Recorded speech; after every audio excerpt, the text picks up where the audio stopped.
আমার কাছে মনে হচ্ছে হাসনাত আবদুল্লাহই এই পুরো পার্লামেন্টটিকে সে যাকে বলা হয় প্রাণবন্ত করে রাখবে।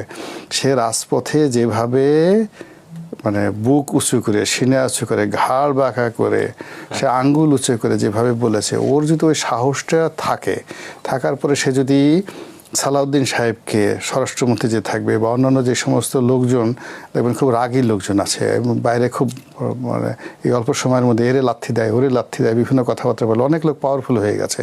তো এদেরকে আসলে শান্টিং দেওয়ার জন্য পার্লামেন্টে হাসনাত আবদুল্লাহর মতো লোক দরকার। সে তো আমি তো মনে করি যে সংসদ ঠিক রাখার জন্য হাসনাত আবদুল্লাহকে যদি ওই যে গ্ল্যাডিয়েটর সিনেমার যে নায়ক ছিল রাসেল ক্রো, ওই রাসেল ক্রোর মতো পোশাক পরে পার্লামেন্টে পাঠাতে হয়, আমি তাতেও রাজি। ও ঘোড়ায় করে যাক, ঘোড়ায় করে গিয়ে সে ওখানে বসে ওখানকার যারা দুর্নীতিবাজ আছেন তাদেরকে এই তলোয়ার উঁচিয়ে সে কথা বলুক।